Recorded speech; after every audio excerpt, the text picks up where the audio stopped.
Good afternoon. I'm Trident's Marketing and Communications Manager, Daniel Sloan, and we're excited to be bringing you today's Culture of Research and Education webinar, Trends in Online Higher Education Student Satisfaction, a qualitative thematic approach to student service quality improvement. Today's presenter will be DBA alum Dr. Katie Joseph. The core webinar series is designed to provide faculty, students, and alumni an opportunity to share their research and scholarship with the Trident community. By fostering a culture of professional development and idea exchange, participants will have access to a valuable forum for lifelong learning. This university-wide effort is coordinated by Trident's Doctoral Studies directors. A few notes before we begin today's session. We're doing things a little differently for this presentation. Since CORE is a community of learners, we wanted to have more of a community feel during the webinar. Feel free to leave your cameras on or turn them off. It's up to you. If you leave your camera on, just remember that everyone can see you. And out of respect for our presenter, your audio has been muted. After the presentation, we will have a Q&A session. There are two ways to ask a question. Type the question in the chat box. You can do that at any time during the webinar. To make it easier for us to find, please include the word question in all caps at the start of your text. There is also an option to send a private message in the chat box. Only the presenters will be able to view these messages. You are also welcomed and encouraged to ask the question yourself after the presentation. If you would like to do this, please raise your hand and you will be called on. At that point, you can unmute your phone and ask your question.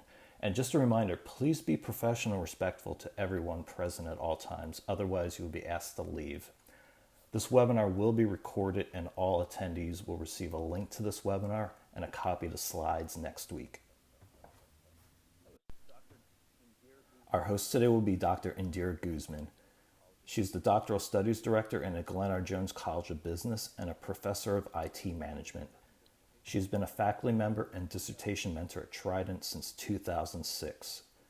Her research has been published in over 50 academic outlets. Welcome, Dr. Guzman. The floor is yours. Hey, very good. Thank you very much, Danny, for the introduction. And thank you, everyone, for joining today's presentation. Good afternoon. It's my privilege to introduce Dr. Katie Joseph today. She is a program mentor in the College of Business at Western Governors University, and she has extensive experience working in academic institutions in online student mentorship and higher education practices. She recently completed her doctorate in business administration in the College of Business at Trident University, and under the supervision of Dr. Trent Salvaggio as her chair, and committee members Dr. Christopher Linsky, and Dr. John McGrain, who served as the DSP committee members. Again, it's my privilege to have Dr. Joseph here today, and I would like to thank Dr. Joseph for accepting our invitation to present her research today in our core webinar. So let's welcome Dr. Joseph. Thank you, Dr. Guzman. It is my pleasure, absolutely, to be here and to be surrounded by fellow Trident members. I'm very excited to present my research today. Thank you for that introduction. My research was titled Trends in Online Higher Education Student Satisfaction, a Qualitative Thematic Approach to Student Service Quality Improvement. It's a mouthful. So this was the foundation of my research. This was where everything began. In order to fulfill research, you have to have an idea, and your topic is where it begins. My topic was understanding student persistence through the lens of student satisfaction with the elements of student engagement and student mentorship in online higher education. The organization that I chose was really a matter of convenience, or more so a blessing, because they were designed for this kind of study with this sort of focus. And it also happened to be the organization that I currently am employed for. So I had a lot of access to some very essential data that you'll see later on. The problem that I focused on was, of course, something that is not a stranger or an idea that people in higher education are not in tune to. Student dropout is 10 times out of 10 the focus of higher education research, but I really wanted to understand it through the constructs of the student persistence phenomenon while using student satisfaction models that were adapted from a business environment to measure student satisfaction through the ideas and constructs of some student engagement theories that were conceptually the foundation of my research. And that brings me to the conceptual background. That conceptual foundation really was steeped in those three pillars of student persistence, student satisfaction, and student engagement in that very specific online learning environment with the element of student mentorship as a variable. There were a lot of theories that I dredged through. I mean, the literature review portion of my research was definitely hefty, to say the least. There's a ton of research on retention and student engagement and all of these factors that kind of swirl around the same idea of student persistence. But I siphoned it down to some really specific theories, some social integration theories, interactive theories, and specifically the happy student theory stuck with me. These theories really validated the need for engagement with faculty and curriculum in the online learning environment. And that was a really crucial part of the foundation, the reason why I was even researching this to begin with. So the happy student theory was extremely supportive of the model that I ended up using, which made everything very organic in nature. The model that I used, it was really difficult to discern without understanding what I was researching. So the research questions, I think they probably changed 3 or 4 times with the coaching and guidance of some amazing professionals at Trident and the DBA program. Shout out to Dr. Salvaggio and Dr. Linsky and Dr. McGrain. So Dr. Guzman also gave me wonderful feedback, which evolved my research questions into what you see here. These questions drove my study, and so they had to be really tied into the significance of my study. And my study's significance boiled down to these 3 areas. Overall, it contributed to retention research. It identified ways that we could use this information to better understand student focus and student perspective.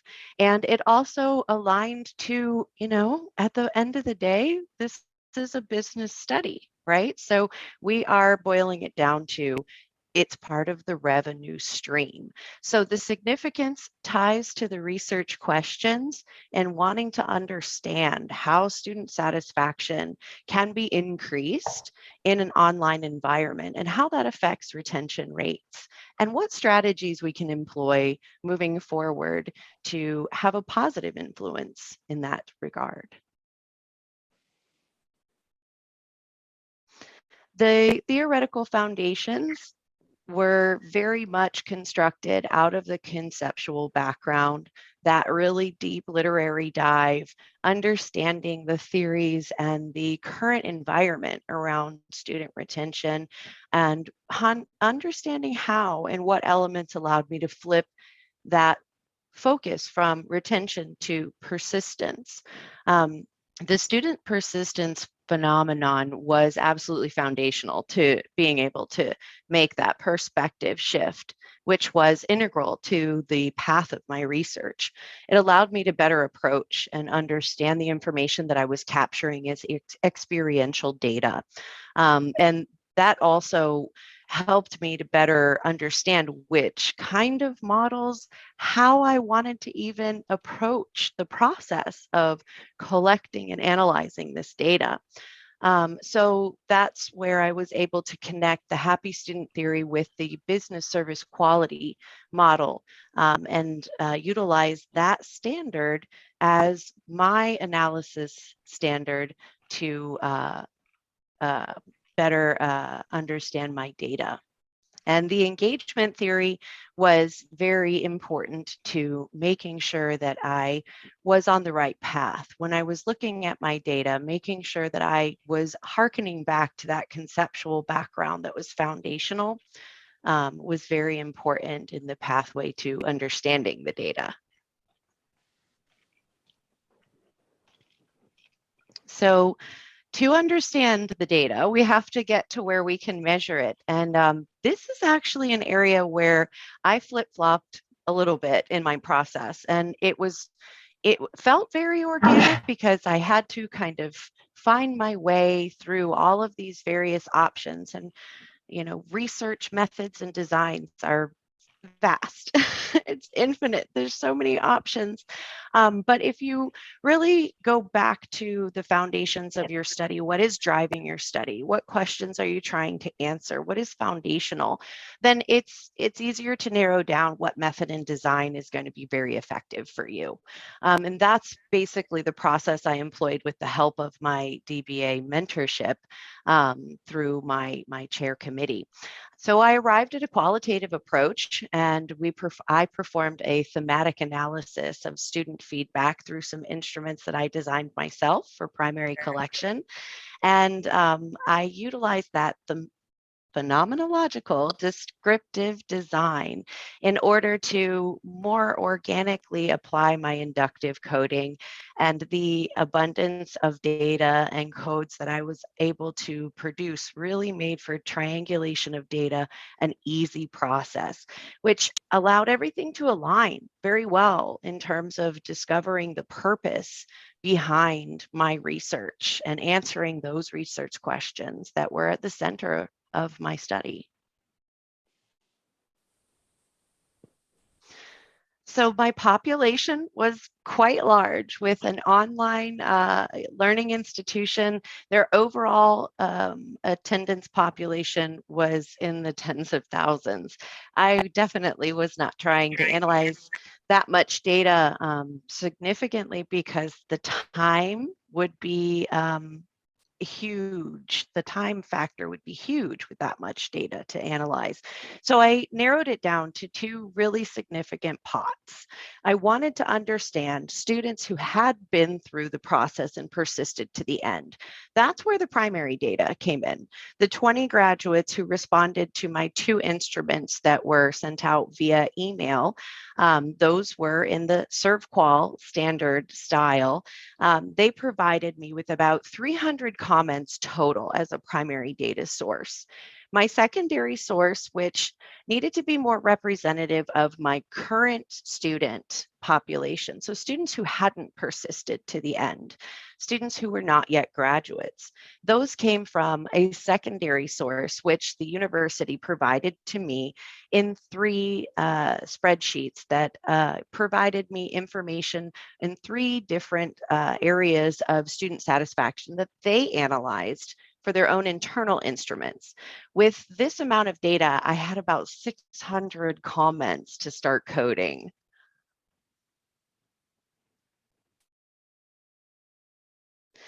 And the process was another point where I thought I hit a brick wall. To be honest, it was a bit of a struggle for me. For the rest of the students who might be in this presentation, don't be swayed away from your process because it doesn't have to be complicated. It doesn't have to be something that is astounding or brand new.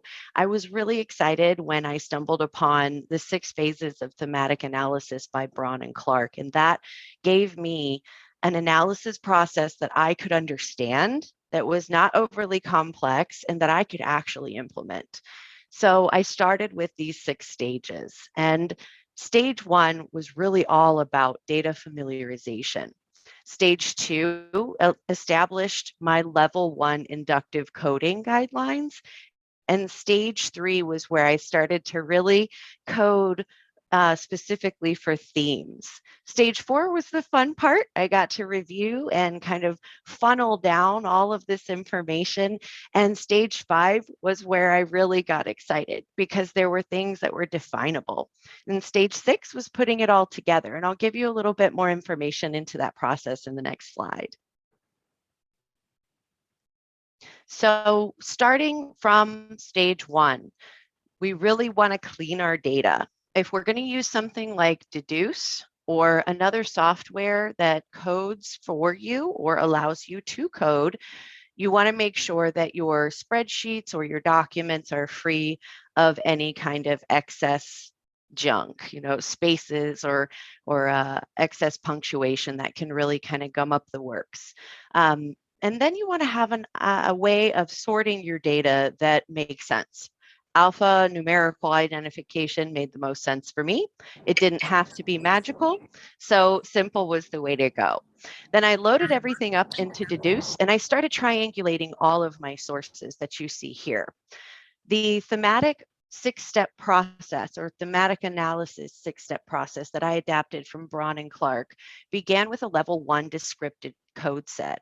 That started with very simple things like keywords. What are the keywords in this comment?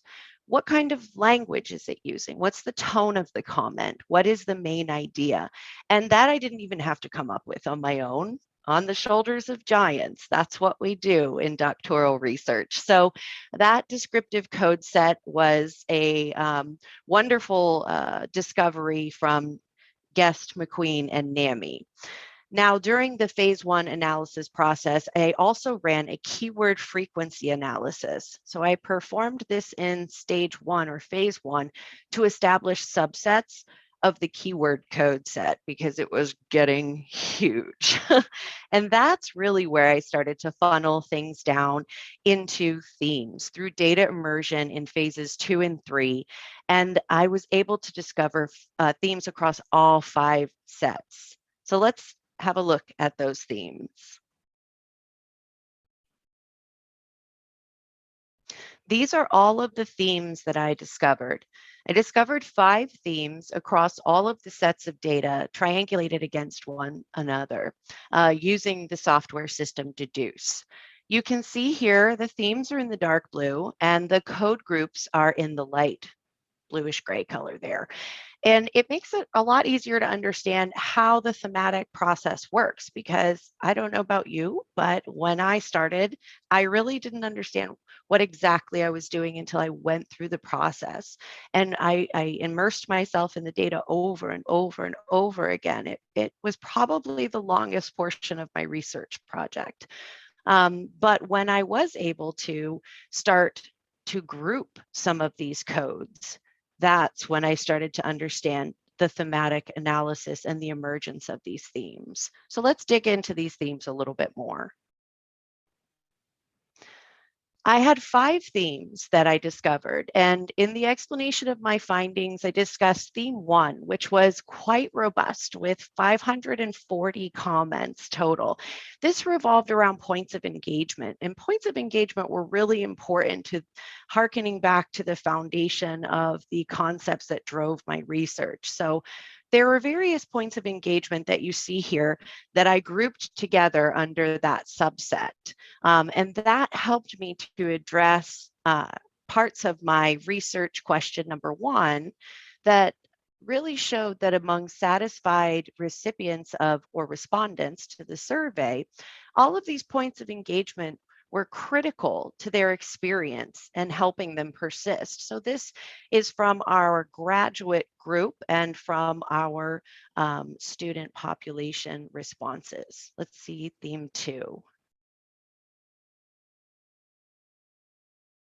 Now, with every research, you want to make sure, or every analysis process, you want to make sure that you are analyzing just as many sides of the coin as you can, right? Usually if you've got positive comments, you've got negative comments as well. And that's where the descriptive code set came in to be the initial way that we established these themes.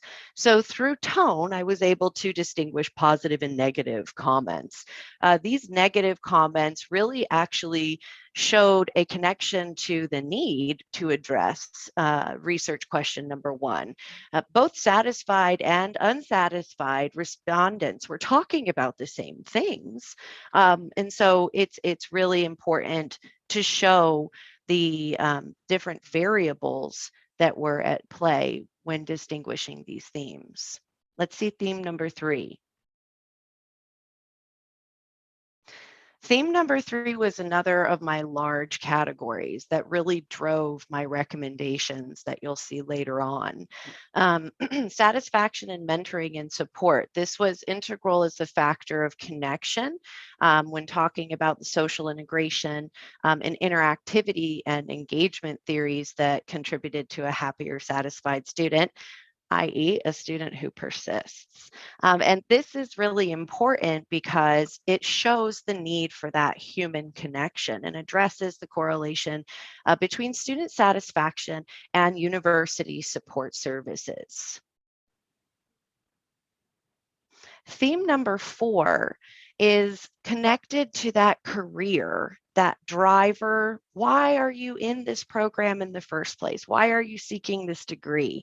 So having points of connection where the student could see that trajectory from degree to career was a theme that emerged, and it was pretty robust with 233 comments that were collected over these code subsets that were grouped into this theme. And it did provide a connection to research question number 1, which showed that students who were satisfied also cited a career connection as an engagement point that allowed them to persist or be satisfied with their experience. And our final theme, which again, 295 comments is a pretty sizable determination, revolves around accessibility, ease of use, and interactivity with the resources. So there were several code sets that you can see here that were grouped together. And really what it boiled down to was that accessibility and technology ease of use contributed to the students' satisfaction and ultimately to their persistence. The relationship of the findings to the foundation of my study was pretty clear at this point. The conceptual background and what I was finding that students needed and graduates cited as integral to their progress was really aligned at this point.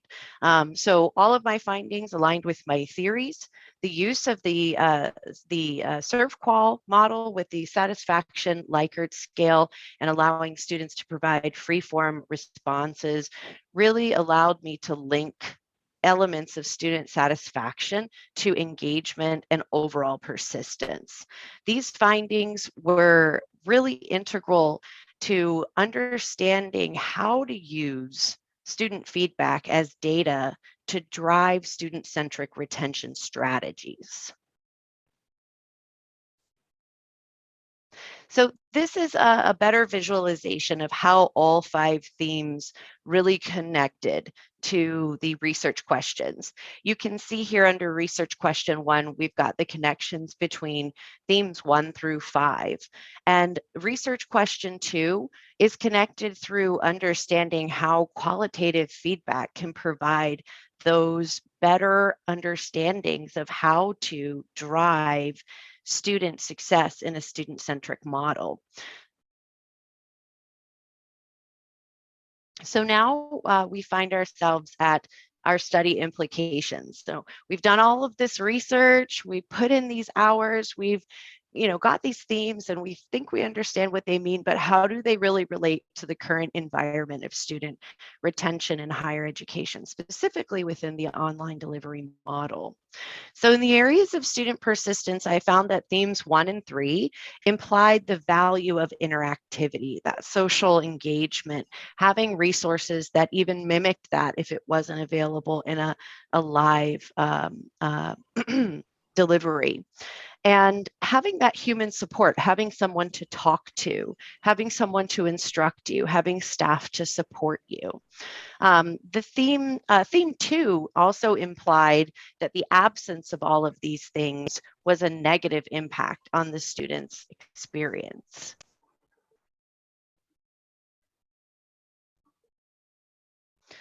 How my theme findings related to the pillar of student satisfaction was evident in when themes 1 and 3 implied that students are more satisfied when they feel engaged.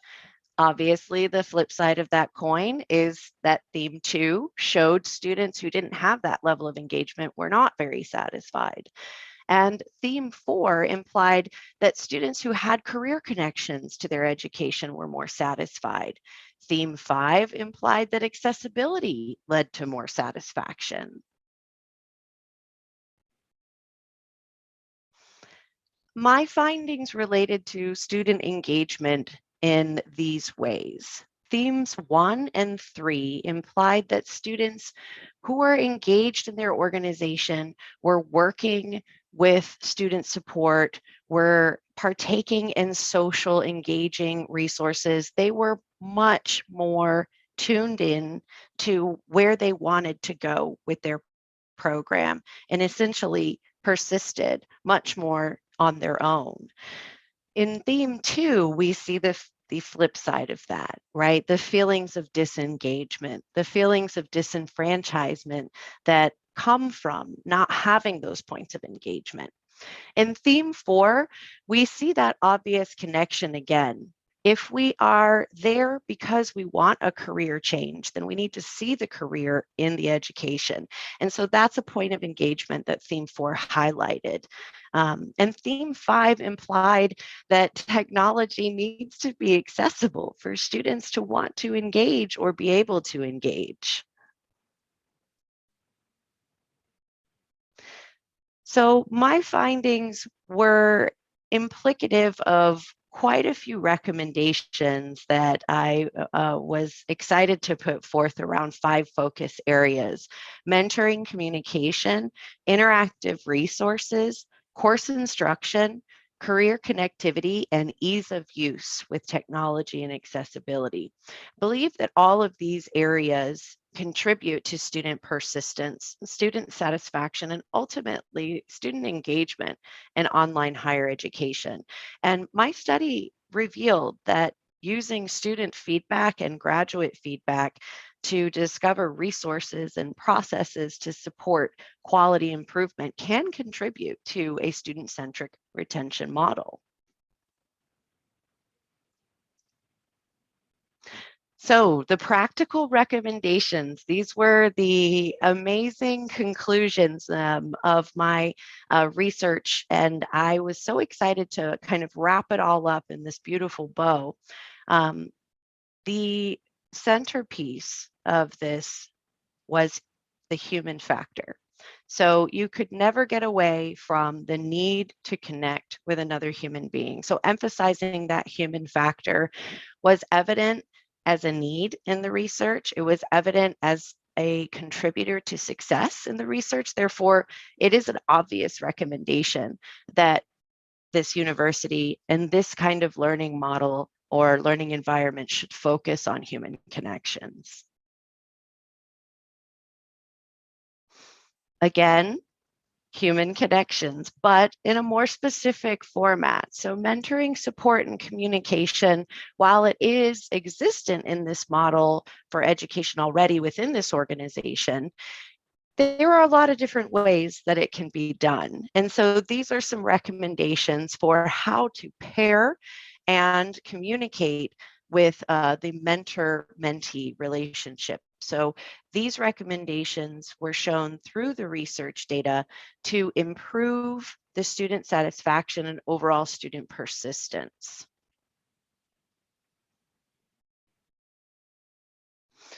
Interactive and audiovisual learning resources were another recommendation. Students found engagement points that were interactive to be something that gave them satisfaction, something that kept them coming back, something that helped them persist. So naturally, we want to capitalize on that point of engagement. Making sure that the students engage with their course instructors directly was another recommendation, because having that relationship for instruction is very important. While the student does have a student mentor, the student also needs that element of instruction. And so having them engage directly with their course instructors, even though it's an online asynchronous learning environment, was shown or would be a recommendation to improve student persistence. And of course, having course materials that are applicable to the career, because we know that career connection was a driver.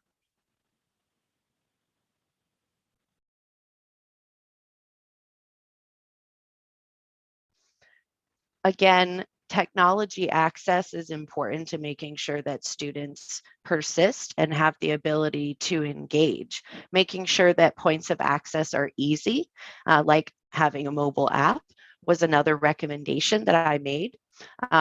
Having discussions for future research opportunities. There are most definitely plenty of different ways that we could engage students in an online environment.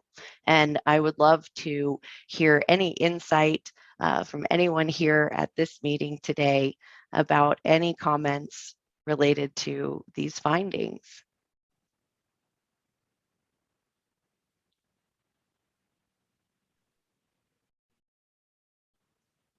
Okay, very good. Thank you very much, Dr. Joseph, for describing your study, giving us all those details, and just letting everybody know all the hard work that you've done. So thank you so much for that.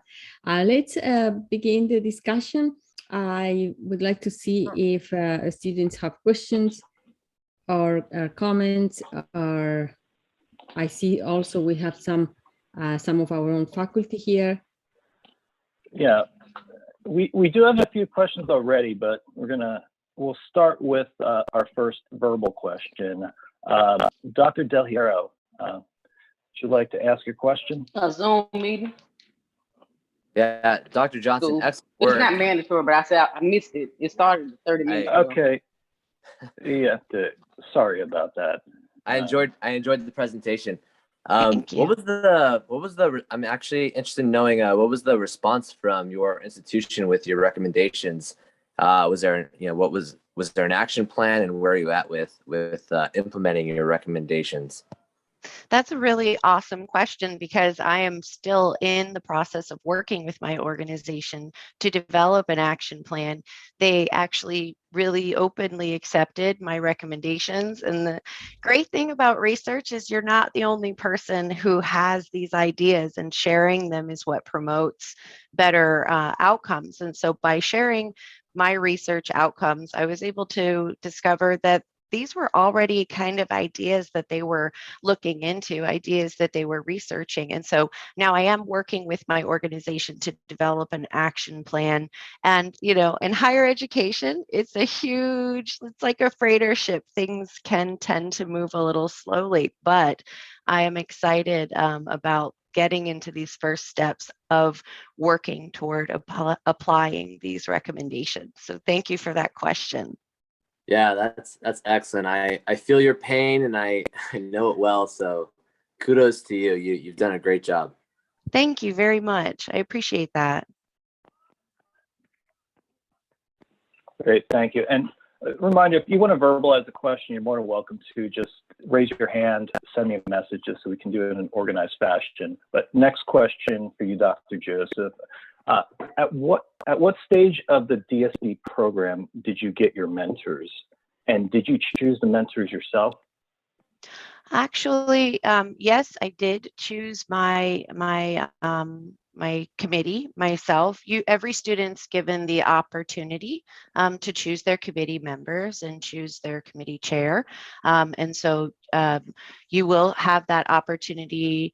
Oh, Dr. Guzman, help me here. Is it before DOC 600 or 700? Yeah, well, it's pretty much at the end of Doc 690, right? And then there it is. When you receive the question, I mean, when you are welcome to provide your recommendations about who you would like to work with. Otherwise, we will assign a chair. First, the chair. The committee is assigned once you have a chair, but first the chair is going to be assigned when you start on your Doc 700 after you completed the prospectus presentation in Doc 690. So Doc 690 is the transition course. That's the course where you see all the, where you pretty much have a prospectus already. And then again, in Doc 700, you start working with your chair. I knew she could execute that much better than I could. So thank you so much, Dr. Guzman, for helping me answer that question. Yeah, thank you. Dr. Joseph, how many research questions are recommended in a DSP? A minimum of 2 research questions are recommended. And as you can see, I have 2 research questions. One thing that I can say about getting to the point where you formulate your research questions is just be prepared to be like a writer drafting, because you're going to write them, you're going to reformulate them, you're going to reconstruct them, you're going to consult with your committee around the construction and wording of those questions and direction of those questions. And you don't have to have a million. I started with 5 and narrowed it down to 2 because you really want to be exact, in the direction, because the questions are pointing you in the direction of your research. So making sure that you don't overload your questions, it sort of waters down your direction. Okay, and next question. This is from one of our faculty members, and then we'll get to the gentleman with the hand raised next. But from Dr. Salvaggio, based on your research and your experience as a doctoral student, what would you suggest to current DBA students to do for themselves to help burnout, stress, and related issues? So definitely taking some time to reflect and blow off steam. I spent hours pounding away at my keyboard. I can't even tell you how many times I drafted. Dr. Salvaggio can probably tell you. But you've got to pepper in some self-care and some reflection time in there, because that's really, I think, where I had some of my best decision making, was walking away from the writing, walking away from it, and giving yourself the opportunity to kind of process it, and definitely talk to your committee members, because I had so many amazing conversations with my committee chair that really helped me to work through some of those more frustrating points of the process and get to a place where I felt like I was making progress and actually felt like I knew what I was doing. Thanks for that question, Dr. Salvaggio. Okay. Great advice. And sorry, I missed the name of the gentleman who raised his hand, but you're next if you want to ask your question.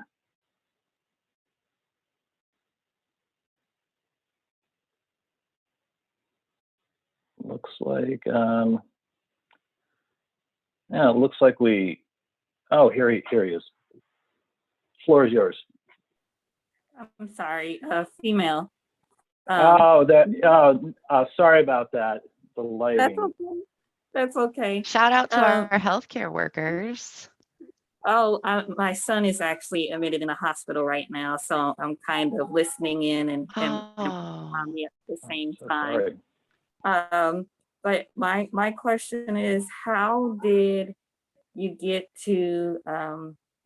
I asked the question about the research questions, and you said you had 5 of them. Excuse me, you had 5 of them. How did you get to narrowing down what it is you wanted to talk about, because I think that's kind of my battle right now. I have so many things going on in my mind that I want to research and talk about. I just don't know how to narrow down the path. Yeah, that is such a great question. And that was something I really struggled with. I can definitely say in reflection, the most important thing to do is make sure that your questions really align with that literary review that you do, because that is your conceptual foundation. So everything you're basing all of your research on comes from your idea and from there. So aligning it back to that conceptual background was really what my committee members helped me do.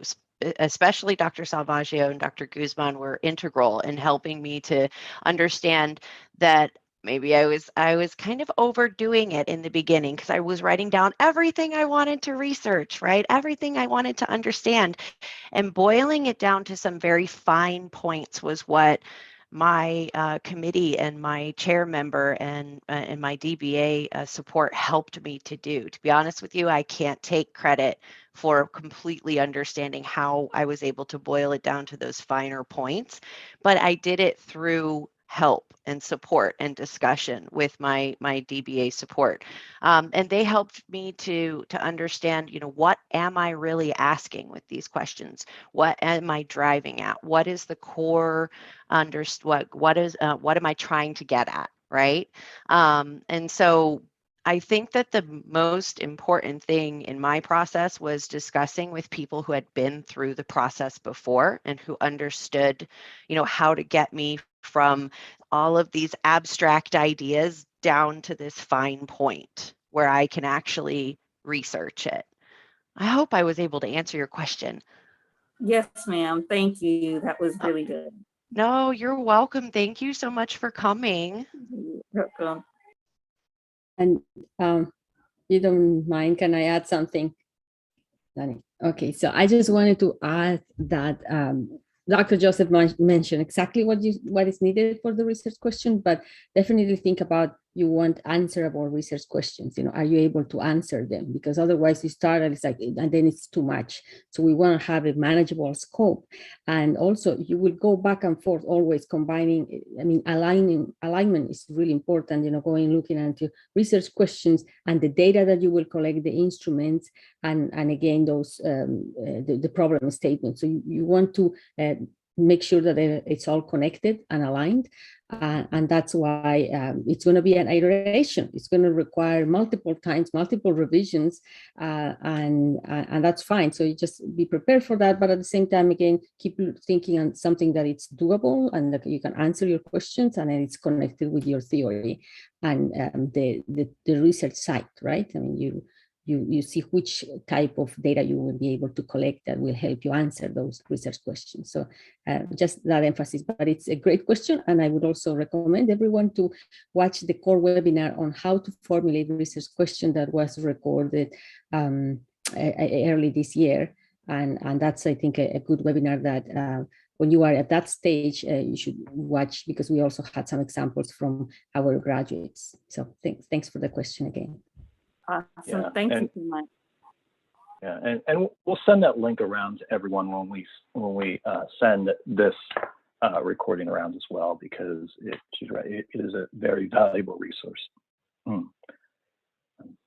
One more question, and thank you again, Dr. Joseph. Could you please discuss some strategy you use to obtain consent of your research participants? How did you build in some slack in the event that you fell short of your intended number of participants? That is a really good question, and it's not as hard as you might think. You're given a consent form that you can work from, specifically to input your information that's specific to your study. But how I got consent wasn't really that difficult, because I utilized the online channel of communication through email, and I actually built my consent into the survey. So I designed my survey so that participants could not pass question 1 without providing consent. So that made it very easy to collect consent and then have, researchable comments because they were from consenting participants. I'd also cut out me having to collect consent forms, having to have conversations around the collection of these consent forms. So a very well-worded, well-planned email execution process and including the consent question in my survey was how I was able to easily collect consent. Oh, and I also sent it out multiple times. Don't give up. So it was definitely over several weeks, and I resent it over and over and over and over again. And I shot big. I sent it to more recipients than I even expected to. You need your minimum amount. I sent it to double that amount just to make sure that I could cover the amount of required participants. So definitely maybe oversample a little bit, make sure you've got a large enough sample to pull from, and continue to send out your instrument that you choose to use, or whatever you're using to gain consent. Don't give up. Great. Do you have time for one more question? Yeah, absolutely. Okay, this is it's a 3-parter. So did you have just one topic to research on, or did you have multiple topics and had to narrow them to just one topic? And then next part, did you have to discuss this with your mentors / committee, aka your different topics, before narrowing them down to one? And yes, absolutely. I had so many I'm telling you what, it was kind of crazy in the beginning because my topic morphed over the early courses of your DBA program. They're going to get you started thinking about how to choose your topic, and it's going to be a part of the discussion in all of your courses leading up to when you actually have to declare your topic. And you'll have the opportunity to kind of bounce ideas off your course instructors, and absolutely you will meet with your committee members and discuss with them your topic selection and how to make sure it's refined. But yeah, I had a whole bucket of topics that really kind of boiled down course over course. As I got more into the research process, as I got more into the DBA program, I was able to work with my committee members and my instructors to narrow it down to one topic. Yeah, absolutely. Okay, great. Thanks so much. And Dr. Guzman, Dr. Joseph, any closing thoughts before we close the book on tonight's webinar? Thank you so much, everyone, for attending. In here, I want to thank Dr. Joseph again for presenting, for sharing with us her experience. And again, thanks to all who took the time to come and join us. And please do keep in touch. And we will have another presentation, and I'm sure Danny will mention that from another DBA graduate. So I look forward to seeing you there as well. Thank you. Great. Yeah, we will be having another core webinar next Thursday, and unfortunately I can't multitask that well, so we'll send a link out afterwards. If you have any remaining questions, both Dr. Guzman and Dr. Joseph's contact are on the screen right now. And as mentioned earlier, we have recorded the session. We'll send it out by early next week along with the deck. Thank you so much, especially those who got on screen, verbalized questions. It was a great new element to add into this series. And let's continue collaborating and building knowledge. And goodbye. Have a great evening. Thanks so much, everyone. Thank you. Thank you.